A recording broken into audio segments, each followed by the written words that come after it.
আজকের ভিডিওটি অত্যন্ত গুরুত্বপূর্ণ হতে চলেছে, কারণ গত 9 ডিসেম্বর এবং 10 ডিসেম্বর সুপ্রিম কোর্টে যথাক্রমে ওবিসি কেসের শুনানি ও এনআইএস কেসের ফাইনাল যে ক্ল্যারিফিকেশন হলো তা নিয়ে বহু ভুল তথ্য সোশ্যাল মিডিয়া তথা ইউটিউবের মাধ্যমে ছড়াচ্ছে।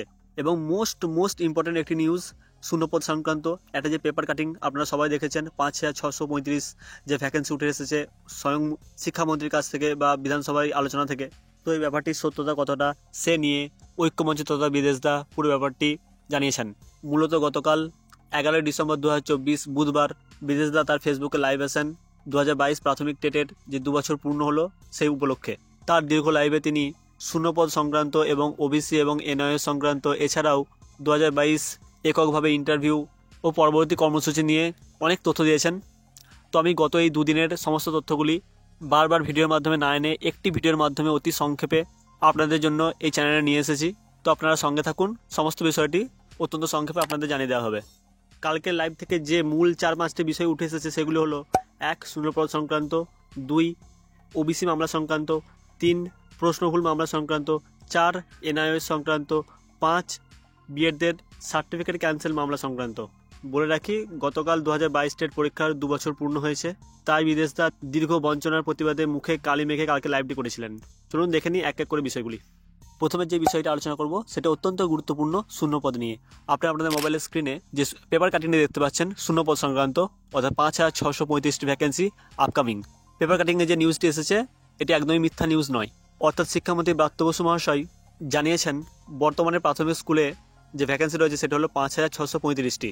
কিন্তু এই নিউজটি গতকালের 10 ডিসেম্বর 2024 না, বাস্তবে নিউজটি অনেকদিন আগের 29 এপ্রিল 2024, যেখানে শিক্ষামন্ত্রী ব্রাত্য বসু মহাশয় ওয়েস্ট বেঙ্গলের লেজিসলেটিভ অ্যাসেম্বলিতে কোয়েশ্চেন আওয়ারে এই তথ্যটি দিয়েছিলেন। আপনারা জানেন অ্যাসেম্বলিতে 11 থেকে 12টা কোয়েশ্চেন আওয়ার, 12 থেকে 1টা 0 আওয়ার।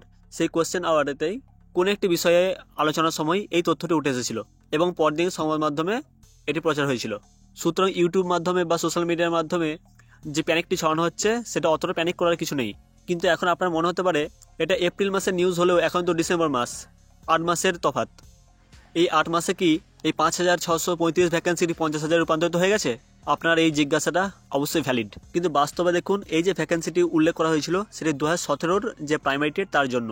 আর যে কোনো রিক্রুটমেন্টে আগে ভ্যাকেন্সি যাচাই করা হয়, তার রোস্টার ক্লিয়ারেন্স আছে, তারপর নোটিফিকেশন আছে ইন্টারভিউয়ের বা রিক্রুটমেন্টের। তাই আশা করা যায় শিক্ষামন্ত্রী যে উক্তিটি করেছিলেন 5,635টি যে ভ্যাকেন্সি রয়েছে সেটি সম্ভবত 2017 যে রিক্রুটমেন্ট হয়ে যাওয়ার পর যেটুকু পড়েছিল সেটার কথা বলছেন। পরবর্তীকালে দীর্ঘ 7 বছরে পশ্চিমবঙ্গের 40,000টি স্কুলে বহু শিক্ষক অবসরপ্রাপ্ত হয়েছেন বা অনেকে অন্য ডিপার্টমেন্টে শিফট করে গেছেন, সেটা যদিও না বরাবর।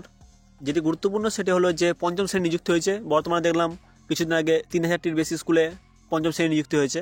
তো এর মাধ্যমে কিছু ভ্যাকেন্সি বৃদ্ধি পাবে। কিন্তু আমরা যেটা আশা করছি, আমরা দাবি রাখছি 50,000, ঠিক আছে, অবশ্যই দাবি রাখবো, কিন্তু ভ্যাকেন্সি বাস্তবে যেটা আসবে সেটা কিন্তু 15 থেকে 20,000 বেশি মোটেই না। কারণ 5,635 আগের, তার সাথে সাথে রিটায়ারমেন্ট থেকে কিছু বাড়লো।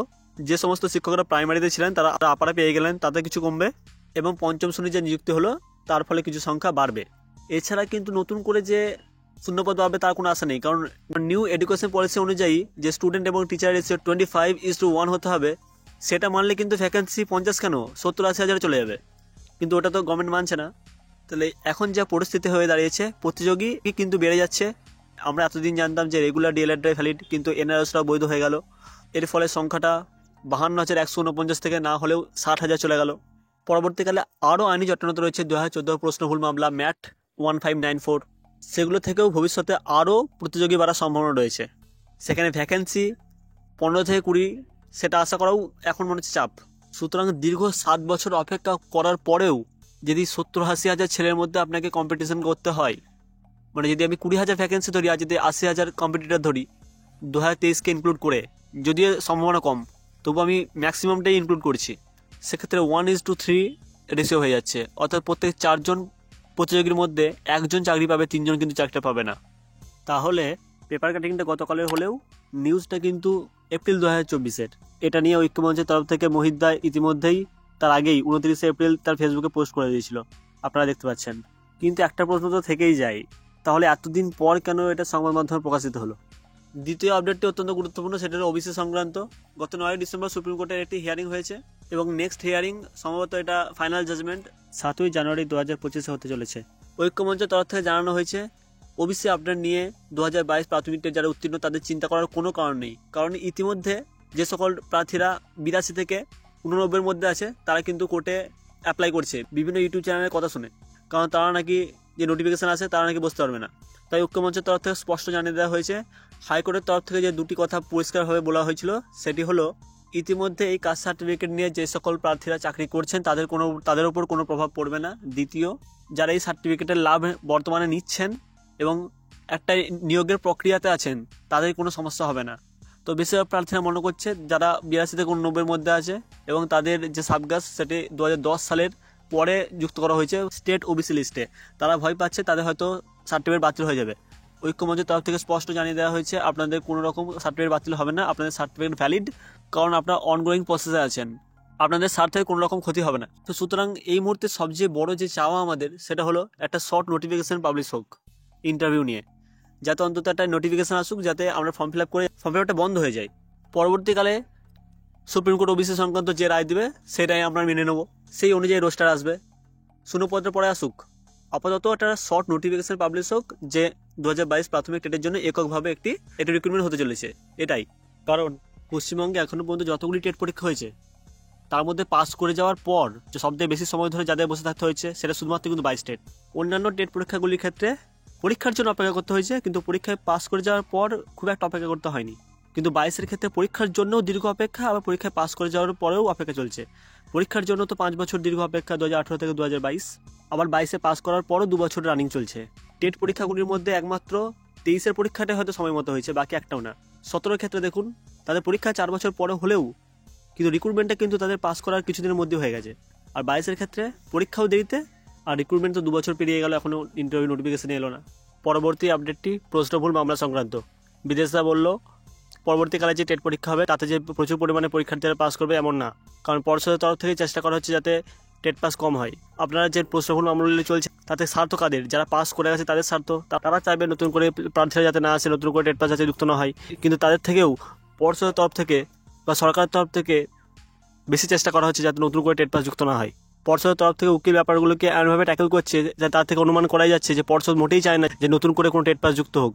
তাই বিদেশটা বললো আপনারা যারা টেট পাস করে আছেন আপনারা সৌভাগ্যবান, পরবর্তীকালে যারা টেট দেবে তারা কিন্তু এত সংখ্যক টেট পাস করবে না, কারণ 23-এর প্রশ্নের ধরন দেখে আপনারা সেটা বুঝতে পেরেছেন।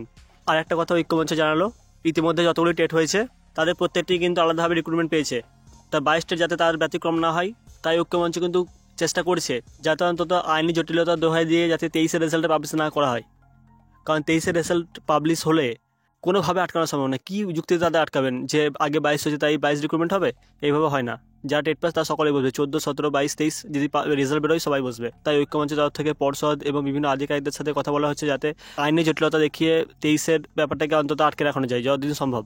কিন্তু এই ব্যাপারগুলোকেও সোশ্যাল মিডিয়ায় যারা 22 টেট পাস করেছে বা পাস করেনি অন্যভাবে প্রচার করছে বিভিন্ন দল, ঐক্যমঞ্চ বাদে যে সমস্ত অন্যান্য দল আছে তারাও কিন্তু ভুলভাবে প্রচার করছে। তাই বিদেশে জানালো পরবর্তীকালে যে 23 টেট আমাদের সাথে যুক্ত হয় ঐক্যমঞ্চ যাতে কোনোভাবে দায়ী না করা হয়। আপনারা যে কোনো খবর ঐক্যমঞ্চের কাছে ভরসা রাখবেন, যে কোনো আপডেট যেটা উঠে আসবে বিদেশে তার লাইভের মাধ্যমে জানিয়ে দেবে। অন্যান্য ইউটিউব চ্যানেল থেকে বা অন্যান্য কিছু থেকে যদি আপনারা কোনো আপডেট পান সেটা আপনারা এক চান্সে ধরে নেবেন না। যারা আজকের কোনো নিউজটি ওই 5,635 নিউজটি প্রত্যেকটি ইউটিউব চ্যানেলে দেখবেন ওনারা একটা কথাই বলছে যে এই শূন্যপদ চলে এলো 5,635 ভ্যাকেন্সি, কিন্তু আসল সত্যতা এটা না। আসল সত্যতা তো আপনি বলে দিলাম প্রথমেই। 2014 প্রশ্নভুল মামলা ম্যাট 1594 এগুলো 1 বছর ধরে ঠিকই রাখার চেষ্টা করা হচ্ছে, কিন্তু কতদিন? এগুলো হিয়ারিং সামনেতে আছে, আর এগুলো সামনে কিছু না কিছু একটা নিউজ তো আসবেই, সুপ্রিম কোর্ট থেকে একটা না একটা তো রায় আসবে, সে পজিটিভ হোক বা নেগেটিভ হোক। তাই আমাদের মেন উদ্দেশ্য এখন একটা শর্ট নোটিফিকেশান প্রকাশ করিয়ে ইন্টারভিউ ফর্ম ফিল আপটা করিয়ে পোর্টাল বন্ধ করা। ঐক্যমঞ্চের তরফ থেকে সেই চেষ্টাই করা হচ্ছে। আর এনআইওএস মামলা নিয়ে যেটা আপনারা জানতে চেয়েছিলেন, এনআইওএসের রায় আসার আগেই কিন্তু ঐক্যমঞ্চের তরফ থেকে লাইভ করে জানিয়ে দেওয়া হয়েছিল যে তারা কোনো রকম কিন্তু উকিল সুপ্রিম কোর্টে দেবে না, কারণ সুপ্রিম কোর্টের উকিলরাই জানিয়েছেন যে এই তরফ থেকে তাদের কোনো উকিল রাখাই যাবে না সেক্ষেত্রে, যেহেতু এটা একটা ক্লারিফিকেশন মামলা। আর সুপ্রিম কোর্ট একটা মানবিকতার দিক ভেবেই তাদের রায়টা দেবে, আর সেইটাই হয়েছে। কিন্তু এনআইওএসটা কতটা কি বৈধ হলো, কতটা কি তারা আপকামিং রিক্রুটমেন্টে অংশগ্রহণ করতে পারবে, এটা কিন্তু শর্ত সাপেক্ষ। আর এই শর্তগুলি কিন্তু যতক্ষণ না জাজমেন্টের অর্ডার কপি সামনে আসে ততক্ষণ পরিষ্কারভাবে কিছু বলা যাবে না, কারণ সুপ্রিম কোর্টের জাজমেন্টে যে লাইভটি চলছিল সেটা সবাই দেখেছেন, কিন্তু তাতে কিন্তু স্পষ্টভাবে কিন্তু আমরা অনেকেই কিছু বুঝতে পারিনি। তাই অর্ডার কপি আসা পর্যন্ত ব্যাপারটা নিয়ে একটু অপেক্ষা করুন। এরপর একটি গুরুত্বপূর্ণ ব্যাপার, আপনারা অনেকেই বারবার ঐক্যমঞ্চকে ফোন করে জিজ্ঞাসা করছেন এনআইএসটা যেমন ভ্যালিড হয়ে গেল তাহলে কি বিএডটাও ভ্যালিড হয়ে যাবে। বিশেষত সেই সকল বিএড ডিগ্রিধারীরা যারা 2022 টেট পাস করার পর 22-24 ডিলেট সেশনের ব্যাক সেশন সেটা ঢুকে পড়েছিল বা 23-25 ডিলেট সেশন করে নিয়েছে, তারা কি ভ্যালিড হয়ে যাবে? বিদেশে জানালে ব্যাপারটা এত সোজা না। এনআইএসদের ব্যাপারটির সাথে বিএডদের ব্যাপারটিকে তুলনা করে চলবে না। আগে ট্রেনিং, তারপর টেট পাস যারা, তারা একমাত্র ইন্টারভিউ বসতে পারবে। সুতরাং এই ব্যাপারটি নিয়ে কেউ চিন্তিত হবেন না। এখন পরবর্তী কর্মসূচি একটাই, জানুয়ারি মাসের প্রথম সপ্তাহে, ডেট এখন ঠিক করা হয়নি, বিদেশরা জানিয়ে দেবে। বিকাশ ভবনে অনশন করা হবে, 2-3 দিনও হতে পারে। যতক্ষণ না আধিকারিকরা আমাদের প্রতিনিধিদের সাথে কথা বলবে ততক্ষণ কিন্তু আমরা উঠবো না। এইভাবেই কিন্তু নিজেকে মানসিকভাবে প্রস্তুত করুন। এই ছিল বিদেশদের গতকালের লাইভের কিছু বার্তা এবং গত 2 দিনের ঐক্যমঞ্চ থেকে পাওয়া বিভিন্ন তথ্য 2022 স্টেট সম্পর্কিত। 22 স্টেট সম্পর্কিত বিভিন্ন তথ্য সংক্ষেপে পেতে এই চ্যানেলটিকে আপনারা সাবস্ক্রাইব করে রাখুন। ভিডিওটি ভালো লাগলে একটি লাইক করে দেবেন এবং এই চ্যানেল থেকে যদি আরও কিছু আপনাদের আশা থাকে বা এই ভিডিওর থেকে আপনাদের কিছু মন্তব্য করা থাকে অবশ্যই কমেন্টে জানান। ধন্যবাদ।